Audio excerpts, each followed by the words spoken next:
Welcome to Be Lifted Up, your guide to living an abundant life. I'm Alfred Edmond Jr., and I'm here with my co-host, DC Marshall. And we are talking about finding a new norm. And here's what we mean.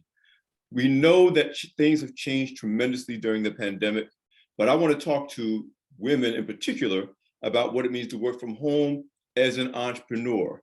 Dee, you lived that life, wearing a lot of hats, doing a lot of things, but things have changed dramatically over the last now going on 2 years. If you're a female entrepreneur, you're trying to keep your business going and growing. Oh yeah, absolutely.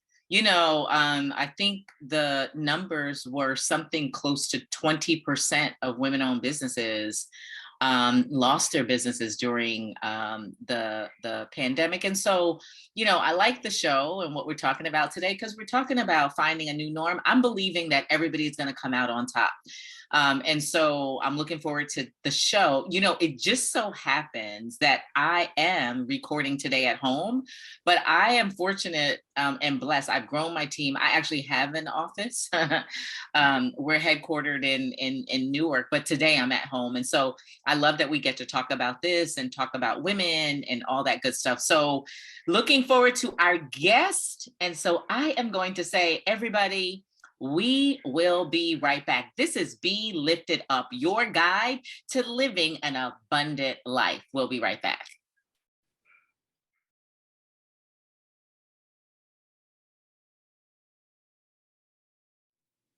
Welcome back to Be Lifted Up, your guide to living an abundant life. We got a very special conversation for you, especially if you're a female entrepreneur, a woman business owner who is seeking that new norm in the post-COVID pandemic environment.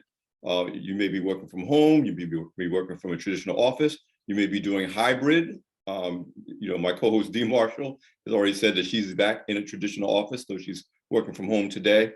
And Dee, we know that women, whether they're entrepreneurs or not, wear multiple hats. They're often the CEO of the home in addition to the CEO of the office. They're partners to someone, they're caregivers, they're raising children, they're shopping, they're tutoring, they're chauffeuring, they're just doing everything. And then we had the added layer of complication around the pandemic and how that just disrupted businesses, but lives. So I think this is going to be a really important conversation in terms of the reset, and in some cases, the multiple resets, the multiple reinventions that we've all had to go through, but women entrepreneurs in particular have had to go through. Yeah.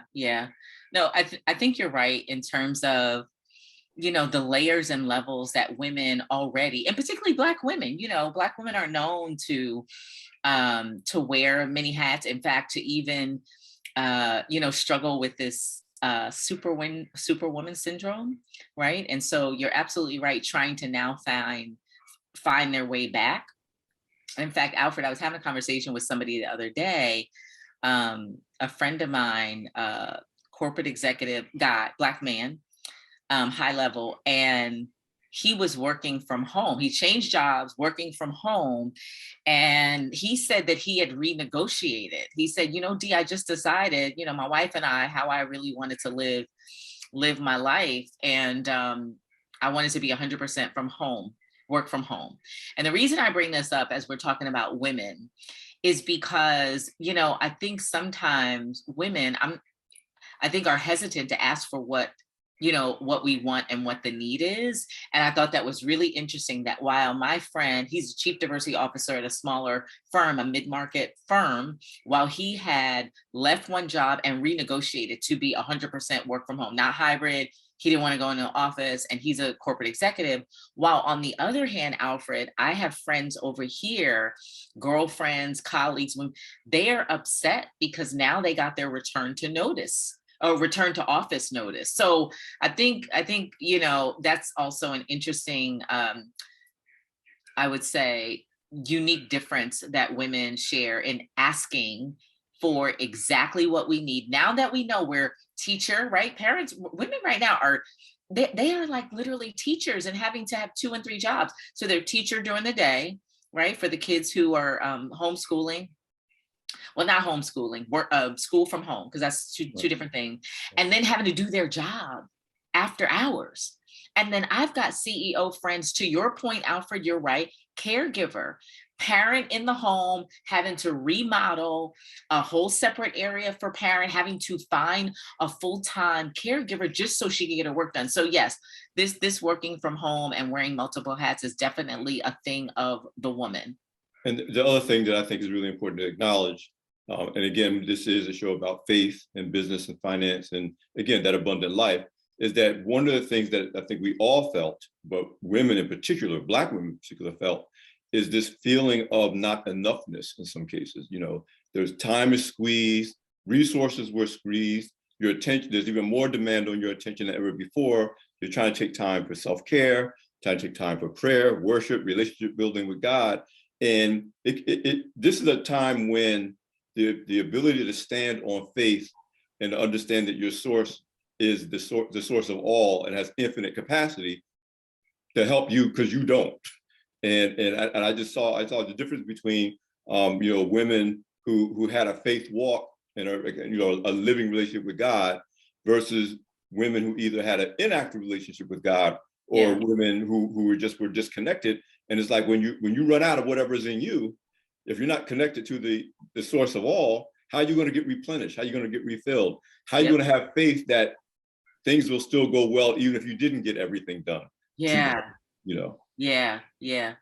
That reminds me of the Messiah complex. It's when women, or people in general, but women struggle with this, when we're trying to do all and fix all without the power and the strength of God. And so you're absolutely right. I think sometimes, I don't know. I think folks struggle with being present and walking out their faith. I don't think people love God any less based on how they engage. I really don't. I don't think it's that. I just don't think people are consciously aware and present, which is why I love prayer, because prayer keeps you present and in communication with God.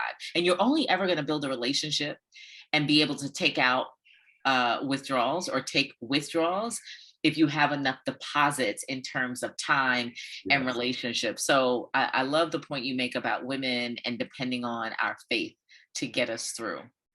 Well, we have the perfect guest. We've been waiting for her to come on this show for a minute, y'all, to join this conversation.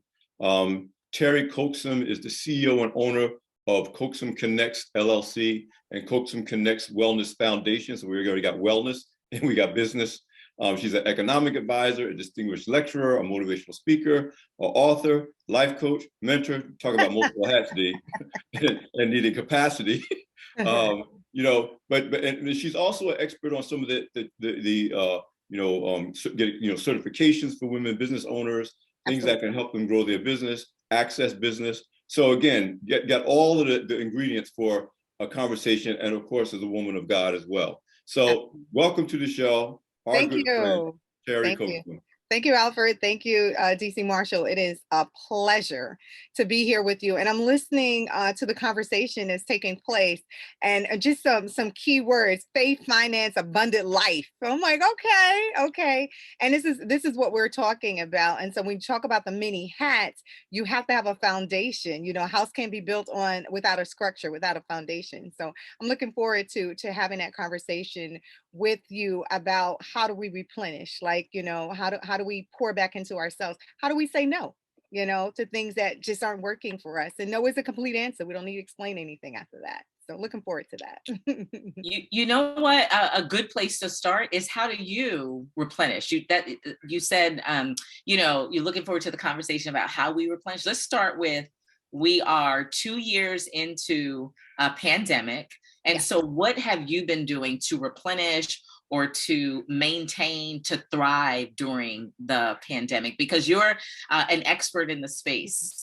And so we first want to know, what do you do? Well, the first thing I do is I stand on this, right? I wrote this little guide called Peaceful Pondering. It's a busy woman's guide to inner peace. And this is before COVID, right? And so it's 40 pages long. It's not a big deal. But what happens is we're talking about a lot of it now. I'm praying, I'm reflecting, I'm saying no to things that don't work for me. I'm having a plan, right? I'm giving myself permission to say no. And then I'm giving myself permission for self-care. So a lot of times as women, we're doing everything for everybody and we're not doing enough for ourselves. And I had the opportunity to work with Reverend Dr. Susan Johnson Cook on a book, Rhythms of Rest. And I wrote a chapter in it about just that, breathing love into yourself first. So, we're on the plane, they say, put your oxygen mask on first, right? So it's about that. It's about putting my oxygen mask on myself so that I can now pour into my family, pour into my relationships, pour into my business, and quite frankly, pour into my students, because I'm also a professor at Megahertz College. So pouring into my students as well. And that's how I replenish. So there is faith, right? Being free with finances, right? And then there's that abundant life. And how we have that is by making sure that we're pouring into ourselves. And that's how we're replenishing. That's how I'm replenishing. That's how what I'm teaching my daughters to do to replenish as well. Because I have two daughters. My daughter just celebrated her 26th birthday, and I have another one that's celebrating her 32nd on the 28th. Wow, look at you, Yeah. gorgeous. Yeah, thank you. Beautiful, beautiful. In the less than 1 minute we have less in this segment, because we're certainly going to come back and delve deeper, but we wanted the first question to be, what do you do? What's the one thing that you've done differently as a result of COVID? You got 30 seconds. So one of the things that I've done differently, I have a prayer call 7 days a week, from 5 to 5:30 in the morning with the Daughters of Zion. Pouring into that before I start my day. Got it. All right. We'll be right back. Stay right there. This is Be Lifted Up, your guide to living an abundant life.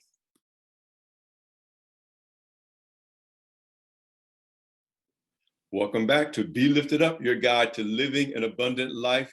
Dee Marshall and I are here with a very special guest, Teri Coaxum, and she's already been just dropping gems already into the show. Listen, we talk about, or at least let me say, from my own experience, once I realized that how much I was actually doing, and how much I was actually doing was actually in some ways distracting me from the source of all. We got to busy, and then in that first 6 months of the pandemic or so, it was a shutdown. And I know that for me was a period of being able to reconnect.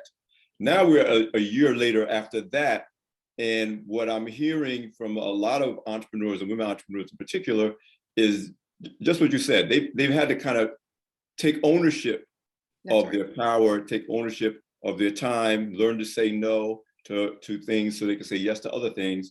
And I hear this thing about being an architect of your future. But I'm reminded of a meme I'm seeing on social media many times, where it shows a floor plan of your plan, a cute little nice little plan, and then a floor plan of God's plan, which is a big, and obviously God's plans for us are way beyond what we plan for ourselves. Talk to me, especially in terms of running and planning your life as an entrepreneur, and as a human being in particular, the difference between being your own architect and trying to do it all on your own versus taking some ownership of your life, but surrendering the planning to a higher power. So I think that surrendering the plan to the higher power is first, right? I think that little plan that you explained is exactly how it really, really works, right? And so a lot of times we have these grand ideas about what we're supposed to be doing. And then we get into this big thing and we don't even like it. It's not something that we really wanted in the first place, right? So what I do is I'm very grounded in stopping first, praying, asking God, okay, you lead my steps, right? Even when I go teach a class, the first thing I say, okay, God, empty me of me and fill me up with you. Whatever I'm supposed to impart when I hit the stage to do a motivational speech, when I go to teach a class, even when I'm speaking to my businesses, Lord, what is it that I need to do here? And then I let that be my guide, as opposed to me, because I have a lot of ideas and all of them don't work out well, right? So that is one of the main sources of how I'm able to do so many things, because people go, wow, you do a lot, right? And they're like, you're so bubbly and you're so energetic. How do you do it all? I do it all by starting my day with prayer. And after that, everything else is what it is. So I'm from 5 to 5:30. I'm praying on the Daughters of Zion prayer line. Then I'm hitting the gym from 5:30 to 7. I have custody of my great nephew. He's 3. I take him to school by 7:30, and I start my day at 8:30. And I'm this way because I put myself in the first part of the day as opposed to the last part of the day. And I think a lot of us run ourselves amok because we don't put ourselves in the first part of the day. By the last part of the day, I want to fall out. Sometimes when baby Andrew go to bed at 8:30, I'll be like, deuces, I'm going to bed too. But the thing I like about what you said, because I had to learn this, or maybe relearn it the hard way. Well, I won't say the hard way, by experience through these Right. last few years. Right. What you're talking about here, how I interpret it is that when is the best time for me to put the gas in the car? Right. Not when it runs out. Go right to my prayer corner first thing in the morning, you Right. know, get poured into first thing in the morning, Right. nourish myself first thing in the morning. You know, I work out every day, go to the gym, do what I got to do to nourish and strengthen myself. So instead of starting on empty, That's because right. you already know you're going to end on empty, right? That's right. You just described it. I'm starting on full, Mhm. and then I can do what I need to do to the end of the day. And then if I'm empty at the end of the day and I just want to go to bed and crash, Going to bed. it's okay. And that rest and recovery is important too. So Absolutely. talk to me about, again, too often, especially with women, especially with Black women, Mhm. you've really been almost groomed since you were a child Yeah. to do everything for everybody else first. And if there's something left over, Mhm.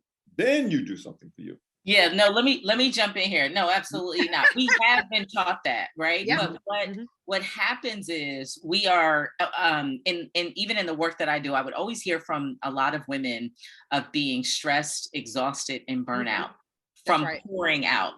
And the analogy is when you are pouring from an empty cup, that's when you are exhausted and overwhelmed and Yeah. stressed, and even to the extent of burnout. But it's when you are full, that's when you have enough to give, right? And you Yeah. give from the overflow, from the saucer, not even from the cup.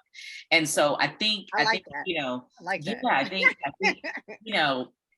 because I think a lot of people struggle with, why am I burnout, or I'm not happy. And I think for the show, we want folks to know and be able to take away something real practical. It's because if you're in that place, you're pouring from an empty vessel. Because did you notice the 3 of us? Well, I'll say it now. I too work out. I have the same routine in the morning. I run. Really?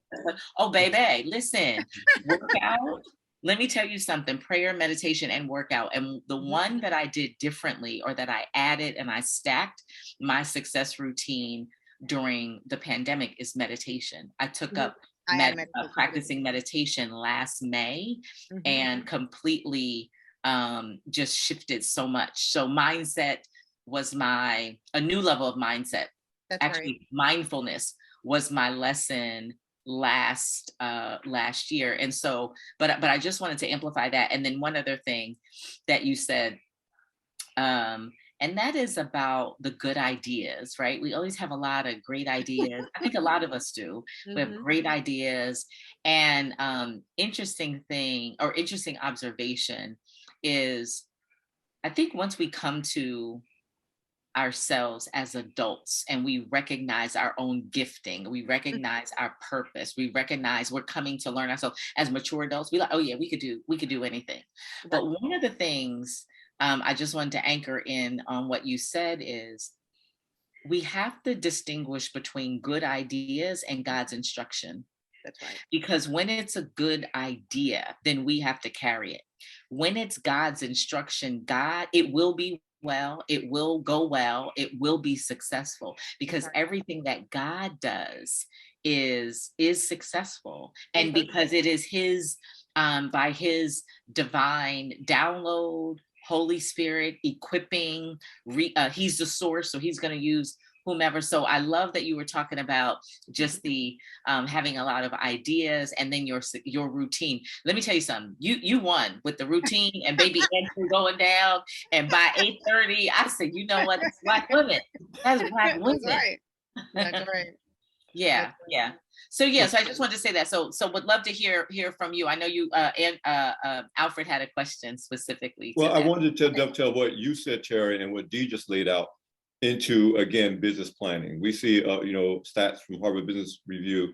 saying that while 17% of Black women may be in the process of starting or running a business, however, only 3% will be successful. And I think a lot of that is about, yeah, I have a great idea to start a business, right, but my process, whether it's managing my own energy and time and resources, is maybe not set enough in place for me to be able to get the business launched and running in a way that, one, is obviously successful, but to Dee's point, you're not unhappy doing it. You know, you don't become your own worst boss. You're like, I thought I quit my job to get away from a bad job, and now right, I'm my bad job. right. I think it's important to plan, right? So I have a show. It's really on Wednesdays. It just launched today. It's called the Colson Report, and it's about just that. It's about small business. And I had Senator Kevin Parker on today, and we talked about that plan. Planning your plan, right? So the first thing small businesses say to me is the access to capital. They're like, okay, how am I going to get this money to do the whatever, right? So access to capital is one of the biggest barriers for starting a lot of our small business. The next one is technical support, and that's a part of what you're talking about, is having a business plan, having your capability statement, tagging in people. You don't have to do everything. You don't have to do everything, right? Tagging in people that can assist you along the way. And then the third part was about contracting opportunities, right? Because what we didn't know, and I didn't know until today, this $1 billion space that we're leaving the money on the table. So when small businesses are starting, the first thing I do when I talk to them and I do their assessment, I find out what the plan is for their business. Because I tell them, if you start a business and you're not making money, you're not in business. You got a hobby. Yeah, yep. Listen, hold that thought. We're gonna come right back. Now we're gonna jump into the meaty stuff that I've been waiting for. We're gonna talk about, too many entrepreneurs are running in place, right, or actually running backwards in place. That's because, right. They're busy, but not profitable. So we're gonna come back. This is Be Lifted Up, your guide to living an abundant life. We're gonna talk about positioning your business for growth, That's not right. just for survival. We'll be right back.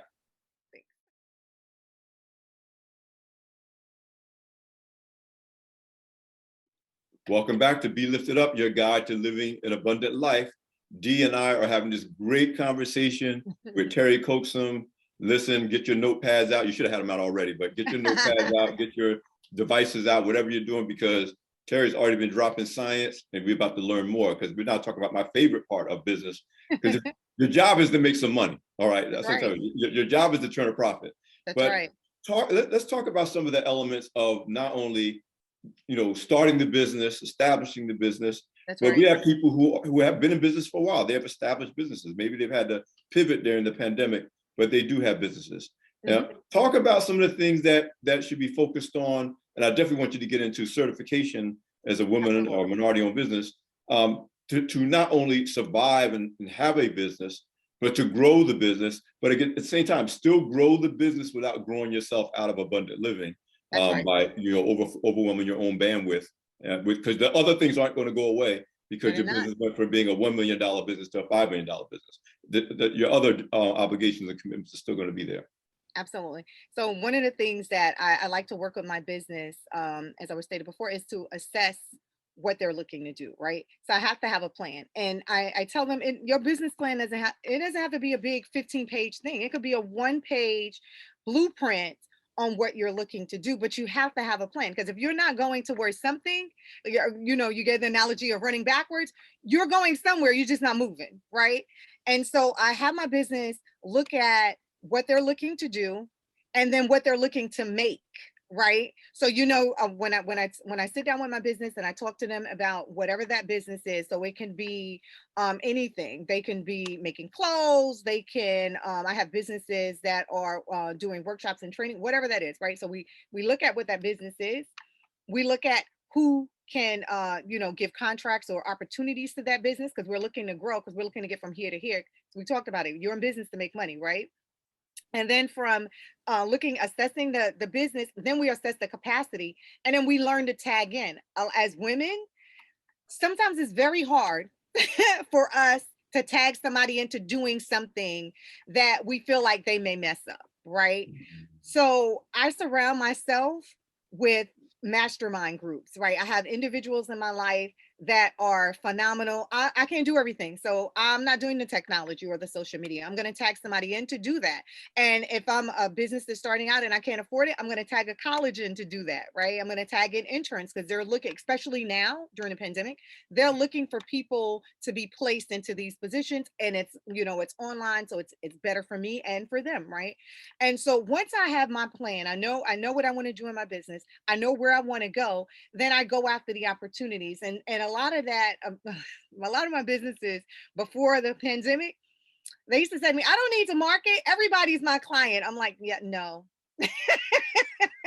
If everybody's your client, Not nobody's your everybody. client. Not everybody. If everybody's your client, no one's your client. You're absolutely correct. And then we kind of break it down. And when I say, well, if this person can't afford your service, is that your client? They're like, no. I'm like, all right. So let's kind of rethink what this is, right?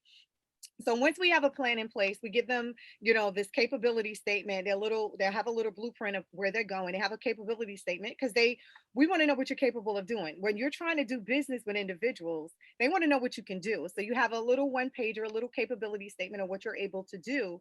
And then you're coming up with where you want to go. So if you're contracting, so I help my businesses get certified. I do the city certification, the state certification, the federal certifications, right? And then we look at forecasting opportunities because it's $1 billion spin out there that we're leaving on the table. One of the things that Senator Parker said in our last conversation on the Colson Report is that, big businesses like Apple, people think that they started out of their garage and it was a big thing and they just took off. No, they took off because they got a big contract. And those big contracts are real. And so how do we get you positioned to be able to get that big contract to take your business to that next level? And so, and in order to do that, we want to make sure everything is in order. We want to make sure your paperwork is in order. So your taxes are in order, not just your business tax, but your personal tax. We need to make sure both of those things in order because when you're going after access to capital, they're looking at your capacity level and they're looking at what you're able to do before you can get that loan or before you can get now, during the pandemic, we had a little more opportunities with grants, but that's not usually the case. And Dee could tell you, taxpayer money, they're not giving you grants. They'll give you a loan, a low interest loan, but it's taxpayer money. So you gotta pay that back, right? So looking at some of those opportunities is key. And once we know what you're capable of doing, we have your plan for getting there, and we know where you want to go, then we can help take you to that level. So we're going to start, expand, and grow. Start, expand, and grow. And we're going to do that continuously. And it's all about building wealth. It's not about paying the bills 9 to 5, because you know what? There's always going to be bills. And one of the things that we didn't talk about here is what I tell my clients all the time. There's 2 things you must do when you make your money. One, you pay your pennies to God. Your 1/10 of everything you make go to him by way of just being here, right? And that second 1/10, pay yourself first. In addition to being depleted at the end of the day and trying to do something for yourself at the end of the day, you do it at the beginning of the day. You pour into you, so now you can pour into others. Same thing with your funds. When your funds come in, you pay your 1/10 to your penance to God, and you pay your 1/10 to yourself, because that's where you're going to build your wealth from. Once you pay all your bills, there's no more money left over. So I don't know where that model came from. Oh, pay everybody. I'm broke if I pay everybody. But if I pay my 1/10 to myself and that bills and I can expand, I can make my money now work and make money for me. And so those are the nuggets that I like to give to my business in the beginning of their process so they can get into the habit of doing. They say 21 days, you make it a habit, right? So get into the habit of paying God and paying yourself. And then we can pay all the other stuff, because bills are going to be here. They're just going to be here. We understand it. Debt's going to be here. I'm not saying don't pay your debt. I'm saying absolutely pay your debt, but you also have to invest in yourself. And that should also be a priority. You said a whole word. I just want to say one thing before I jump into this. I'm going to hit this tithe thing again, because I was one of those people. Now I'm a real tither. Before I was a play tither. Don't play. When it felt good, I tithe. When I felt secure, I tithe. The thing, so I want to just add the one thing to the tithe: do it first, and do it cheerfully. That's right. That's right. Cheerful giving. Oh, we sing songs in my church. We dancing and praising. I used to be that dude that's like, okay, I guess I'm going to write this check. I guess I'm going to do this, and grudgingly, right? Makes a difference. Your mindset toward God when you tithe makes a difference. I'm just testifying. But That's right. yeah, I'm down with all of that. You said a word right there in terms That's of right. how you approach your business finances. That's right. And I mean, it's important. This is a timely discussion because one of the other things that I think about, we always talk about, oh, the pandemic getting back to normal. I don't want to go back to normal. We weren't doing well in normal. I want to do better, right? So, there weren't opportunities available to some of the minority women-owned businesses. There weren't opportunities available to Black and brown businesses. There was a digital divide. Like that was normal. I don't want that. Y'all can have that. What I want is abundance. What I want is productivity. What I want is to move forward. And in order to do that, the faith of finance and the abundant life part is what spoke to me when I came on today. I was like, okay, be lifted. I get it now. I get it now. So this is what, anyone that's listening to this today, I want you to understand that there is a process, just like anything else. There is a process, but you're responsible for your process, good, bad, or indifferent. And if you stand on a lot of what we're discussing today, if you stand on God's word and bury it in your heart, because he said, I came so you can have life and have it more abundantly, right? He said, I know my plans I have for you, right? Plans to prosper.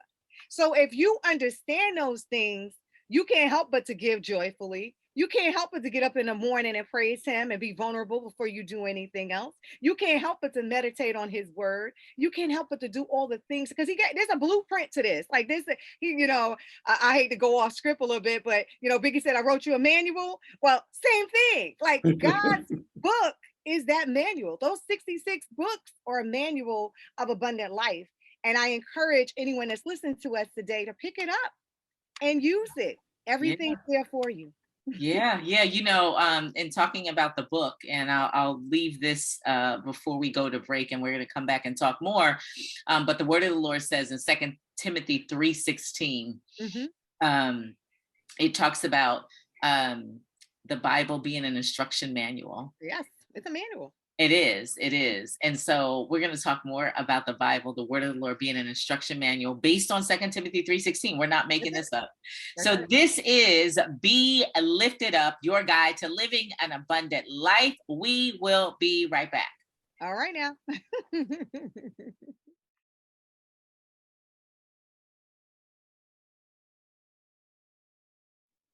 We're here with Be Lifted Up, your guide to living an abundant life. Dee, Marshall, and I have been having a tremendous conversation. I know you're enjoying it too, with Teri Coaxum, who is just dropping science, dropping gems, just dropping it all, like giving the word. As we wrap up our conversation, and we're talking about how everything we're talking about, there's a lot of great books out there, but the foundational business book, the foundational wealth creation book, the foundational abundance book is the Bible. And we already talked about our plans versus God's plans. And I'm reminded of Proverbs 16:9, the heart of man plans his way, but the Lord establishes his steps. That's right. We are supposed to plan, but we're also supposed to trust in, if the plan goes in a different direction than we planned, God's got us. That's right. And then we can trust in his word. And so, with Dee, you were already talking about how, the Bible is a guidebook. Let me just say, 2 Timothy 3:16, it says, all of the word of God is God spoken or God breathed, appropriate for teaching us what is right and helping us to course correct from what is wrong. So it really is a manual. And I think so many of us believers don't know how to make the connection between the word being a guide, an answer. I encourage women to approach the word whenever it is that you have a want, a desire, a need, a situation, a circumstance, a problem or challenge. Make God first place and final authority, because every answer and the guidance and the direction and the solid resolve will come through the Bible. But sometimes just amplifying, I think, the word and helping people to know that no, this is Bible, and you really can and should just spend some time here. God will certainly lead you, guide you, and Alfred, you mentioned about the planning. The word of the Lord in Jeremiah 29:11, it says, God's plan is not to harm us, That's right. God's plan is to give us a purpose and a future. And Mhm. so what the word plan, and I remember my first encounter with that word, it's, oh wait, God has a plan. Oh, if Yes. he has a plan, listen, because his thoughts are not my thoughts and they're bigger than my thoughts, then he's thinking bigger and grander than I am. And so if he has a plan, then it's got to be better than my plan. Absolutely. So much of this, though, the word, I think, I just wish more people would get it and have the love for just following God and knowing that God will honor. God honors us, and God honors our bold prayers, because bold prayers honor God. That's right. That's right. And I'm glad you said that, because I'm unapologetic about it. Yeah, I'm yeah, unapologetic about it. Whoever I come in contact with, they know God is my, that's my savior, right? And whatever I do it in decency and order, and I follow God's word, and I understand and I trust him. And even with the plan, right? Faith without works is dead. So you got to have a plan, and then you got to work. You got to put in the work. I remember growing up, I grew up in the South, born and raised in South Carolina. I remember growing up here in the old folks talking about, I'm gonna pray and God's gonna, and God's gonna, and God's gonna, and then it didn't happen and they were discouraged. But now I remember they weren't putting any work in. They was just praying and waiting.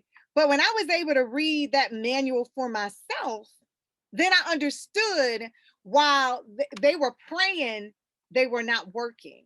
While they were playing, they were not planning. While they were praying, they were not doing what the manual instructed them to do. And we know, we put things together. You have to follow the instructions, or some things are gonna not be in place. And so, I'm glad that you brought that up, because it is a manual, and a way for others to get it is to do exactly what you did, right? And you put it in a book, and you put it into your trainings. You anytime you come in contact with anyone, this show, Be Lifted, right? There is a foundation for living, that is living in abundance. And so when I talk about peaceful pondering, a busy woman's guide to inner peace, there's scripture in there.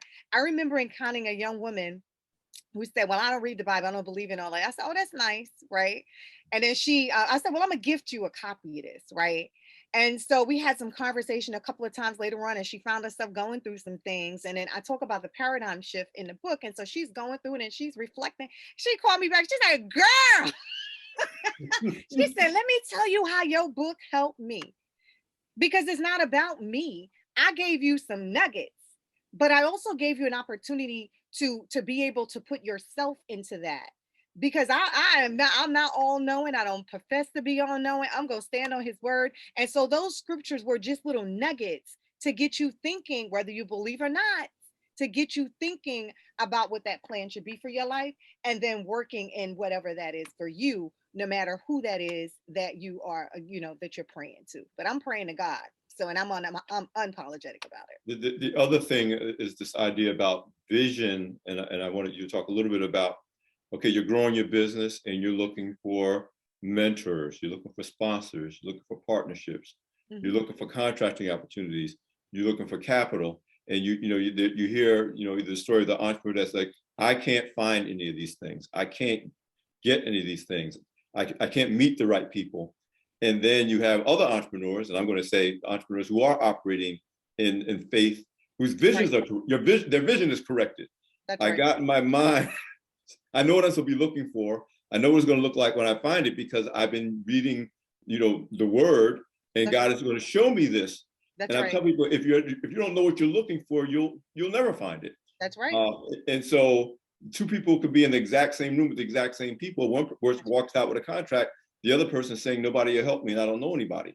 You Right. talk to me about how your faith walk actually really, almost, I'm speaking for myself, literally manifests. I once was blind, but now I see. There were things that were right around me all along, but I wasn't looking at them with the right eyes. So I didn't recognize that. God was like, I gave you everything you wanted. Why don't you see it? Everything. My bishop talks about the guy that was on the top of the water, came all the way up to the roof. He's on the Yeah, roof, yeah. and he's like, I'm waiting on God. And then he sent a plane. Oh, I'm waiting on God. He sent a car. He sent a boat. He sent all these things. I'm waiting on God. And then when he got, he's like, well, God, I was waiting. He said, I sent you a boat, a car, and a Right, you know, why you didn't come, right? Right. So I think a lot of it is getting out of your own self way, right? A part of what I do is connecting. The name of my business is Coaxum Connect, connecting you because relationships matter. And so I'm the connector to those individuals. So I'm connecting my small business to the government contracts. I'm connecting the government to the small businesses. I'm connecting my students to the sponsors because everything can't be free. I'm connecting my students to the other entrepreneurs because you need those internships and you need the on the ground training. So I'm doing that. And so what I would say to anybody that's listening to us today is to come out your comfort zone. You know, if you are in a space, and I say this to my students all the time, and they can repeat it for you, I tell them two things. I said, if you're not at the table, you're on the menu. Not because you're not making decisions. Decisions aren't being made. They're still being made. You're just on the menu. You're not at the table, right? And I tell them that if you leave your house intentionally to go to something, to get something, get it. Because if you go to an event and you don't meet nobody, you could have just stayed home on your couch. I give them a number. I say, you got to meet 5 people. If you go to this event and you get this sponsored ticket, whatever, you got to meet 5 people and you have to be intentional about those meetings. When you have to go into whatever situation it is. I'm coming out with a contract. I'm going to meet the right person. Like you said, the vision, right? I'm going to meet the right person. I'm going to have the conversation. I'm going to get the resources that I need. I'm going to get the mentor that I need, the sponsor I need, the rabbi I need, whatever it is I need. I'm going to be intentional about that conversation. And that conversation is going to reflect that intent. I'm not just having a conversation with you to say I made it. D, I think I heard somebody say, D, seeking ye shall find. That's I think right. I heard that somewhere. Yeah. Somewhere I remember. Somewhere you just can't, you vaguely remember, yes, exactly. And so those are missed opportunities now. You don't get that time over. I tell my students all the time, I say, we got 24 hours in a day. We all got the same 24 hours in a day.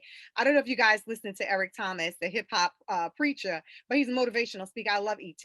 And one of the things that he talked about, he said the difference between Oprah and Warren Buffett and anyone else that's successful is what you're doing with those 24 hours. We can get more money. We can get more things. We can't get more time. So if you're taking your time to go to that event, make it intentional, because you could have stayed home if you weren't going to do something, but if it wasn't going to be a purposeful meeting. All right. And with that, we'll be right back. Thank you.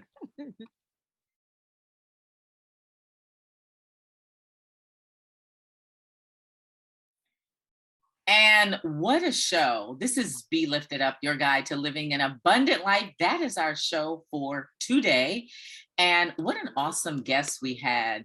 And really the topic, actually, I wish we could talk more about this topic. How can women make working from home work from them? I mean, we got that and so much more with Teri Coaxum, just in terms of finding the new norm, where there's opportunities with regard to government contracting, who you need to be and how you need to show up. I hope you all got that in terms of the success routine, being able to guard and protect your space and have boundaries. There was just so much that came out of our conversation with Teri Coaxum, and you can find her at coaxumconnects.com. COAXUMCONNECTS.com.